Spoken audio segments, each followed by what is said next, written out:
John Cena will forever have his share of vocal detractors, no matter how hard he works, how great an ambassador for WWE he is, and no matter how many children's days he brightens. For the majority of this millennium, Big Match John has laced up his sneakers, put on his jorts, accessorized it with a matching t-shirt and trucker cap, and gone to work with a smile, not letting choruses of boos frazzle him in the slightest. And somewhere along the way, he managed to cement himself as a genuine WWE icon, one worthy of his large promotional push. For all the talk of Cena being overrated, one can actually argue that he's underrated. Classic matches with the likes of CM Punk, Shawn Michaels, Daniel Bryan, Edge, Triple H, Brock Lesnar, and countless others have shown his versatility, his impeccable timing, his deft feel for the moment, and his undeniable star aura. What he lacks in precise technique, yes, that STF is uglier than cat vomit, he's made up for with unmatched physical energy, a combination of 2000 Rock and 1990 Sting. We here at Cultaholic remain distant from the We Hate Cena bandwagon because we know greatness when we see it, even if we can't see Cena himself. I'm Sam from Cultaholic.com, and here are 10 things you didn't know about John Cena.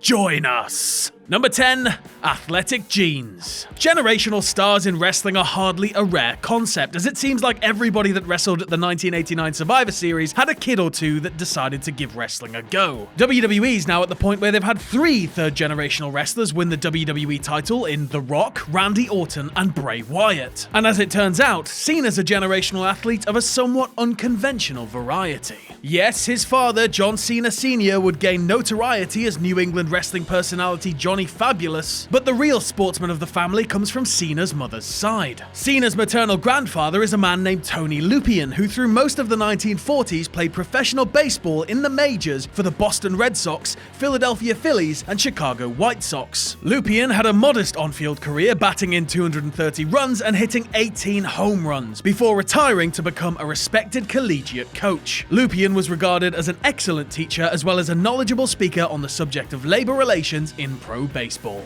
Number 9. Special number. There's certainly no shortage of John Cena merchandise, as WWE has released an inordinate amount of licensed t-shirts, jerseys, caps, hand towels, pendants, and loafers depicting Cena's likeness and or catchphrases. Through the years, Cena's gear has depicted the standard phrases and trademarks like can't cuh me, never give up, CENATION, hustle, loyalty, respect, and many, many others. And as I said before, Cena-themed sports jerseys were also released, and each included the number 54. That number wasn't just randomly selected for merchandising purposes either. It has a connection to Cena's own athletic career. Cena attended Springfield College in Massachusetts, and during his time at Springfield, Cena played football as an offensive lineman. He took Division III All-American honors at the center position prior to his 1998 graduation. And naturally, Cena wore the number 54 in those playing days to commemorate how many finishes you need to hit him with in order for him to stay down. Number 8. Where to?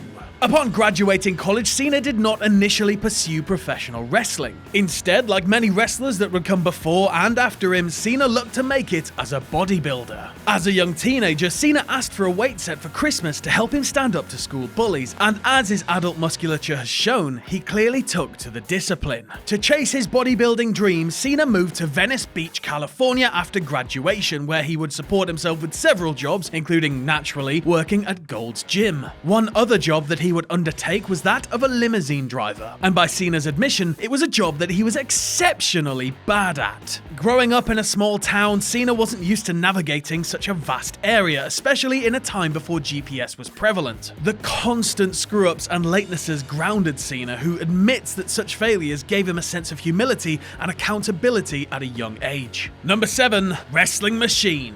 Whenever you see Cena make a talk show or award show appearance, we see a charming and gracious Cena, a media personality cultivated by articulate speaking ability and an endless amount of intelligence and confidence. Hate Cena if you must, but there are so few wrestlers that could match him at his level on the mic. Compared to Cena, so many other wrestlers come off as unnatural or robotic. Ironically, early in his career, Cena portrayed a character who essentially was a robot. You may have heard the moniker of prototype as associated with Cena, and that prototype was a half-man, half-cyborg creature that spoke with a staccato inhumanity to his voice as he mechanically broke down his foes. It's very hard these days to imagine the wisecracking, fun-loving Cena, spitter of both edgy rhymes and passionate optimism alike, ever playing a role more akin to the T-800. But Cena had the look and presence as well as the commitment to make it work. Number 6. The hunt is on. Cena made his on-screen WWE debut in somewhat of a grand fashion, answering an open challenge of Kurt Angle's in late June 2002 on an episode of SmackDown. At the time in the United States, SmackDown aired on the network UPN, where the blue-tinted show lived for the first 7 years of its existence. It wasn't, however, Cena's first foray onto the United Paramount network. That would come 1 whole year earlier in a much more dubious fashion. Cena's first real taste of network television came in August 2001 when he was one of the cast members of a reality game show called Manhunt. The premise of the show is that its contestants would portray fugitives while a cast of strong-arms, which included Cena, would act as bounty hunters attempting to apprehend them. Manhunt would gain infamy when it was revealed that not only was the show rigged so that a specific contestant would win each time, but that the episodes were filmed in Los Angeles and not Hawaii as claimed. Manhunt was very quickly pulled from the air after 6 episodes. There was a WWE connection though, as the company tentatively would have provided several wrestlers to act as hunters, but the deal ended up falling through. Fortunately for Cena, who played a character named Big Tim, his career didn't suffer for the show's sins. Number 5. Defending the CENATION. After 16 world titles won and countless pay-per-views headlined, it's hard to imagine Cena's relationship with WWE ever having been sour. He's proven to be as invaluable a commodity as any one wrestler could possibly be, both on screen and as a community ambassador. But before those glory days could begin, Cena struggled to find an identity. By his recollection, he was circling the drain, not having the favor of the most important people in the company. In a 2012 interview, Cena claimed that back when he was wearing the generic tights and boots prior to his freestyling gimmick, both Vince McMahon and Triple H wanted him gone, apparently not seeing any value in him. Dave Meltzer later noted that Cena had one pronounced supporter in WWE's power structure, and that person was Stephanie McMahon. Then the head of WWE Creative, Stephanie saw something in Cena that hadn't been tapped into just yet. And if not for her interest in keeping him in the mix, he'd likely have been cut loose. It wasn't long after this that Cena altered his destiny forever with a few confidently delivered raps, and, well, the rest is history. Number 4.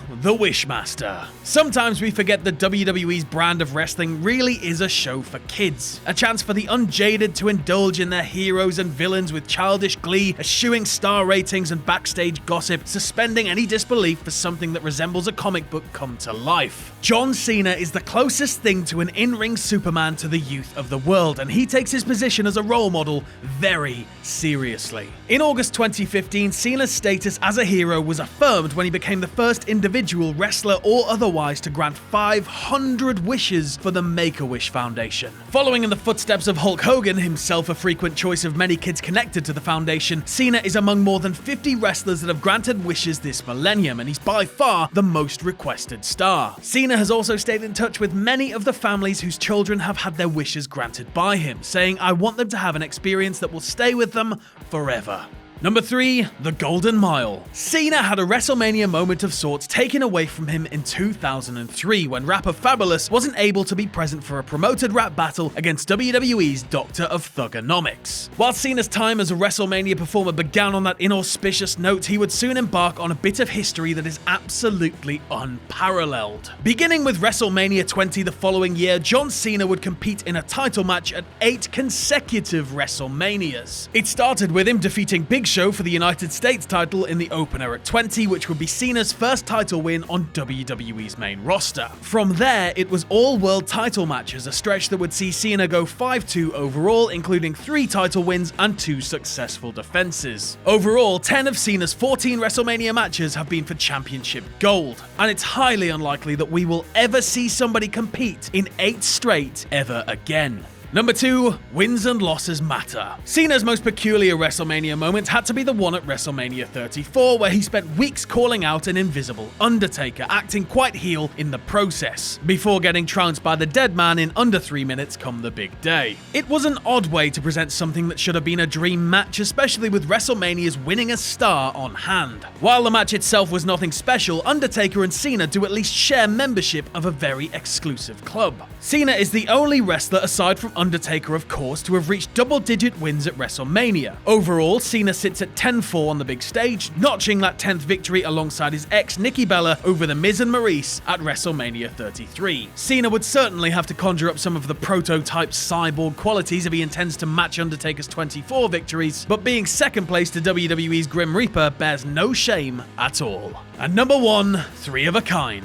A curious title to this entry, as Cena always kicks out before 3, even if he's been crushed by a steamroller. But once more, we examine Cena's WrestleMania history to unearth this little tidbit. From the time that John Cena upended JBL at WrestleMania 21 to capture his first world title, Cena would take part in world title matches at 8 different WrestleManias, putting him up there with some very rare company. But when it comes to this statistic, Cena stands alone. John Cena is, so far, the only individual in history to have won a WWE Championship match at 3 straight WrestleManias. Cena accomplished this feat in the mid-2000s, first winning that belt from JBL at 21 before successfully defending it against Triple H at 22 and Shawn Michaels at 23. He's also the last person to have even won back-to-back WWE title matches at WrestleMania at any point, and one of just 4 individuals to have done it back-to-back: Hulk Hogan at 2 and 3, Yokozuna at 9 and 10, and Steve Austin at 14 and 15. But only Cena has managed the hat trick, and for a man whose professional identity has continuously involved trucker caps, that's a pretty appropriate phrase to end this one on.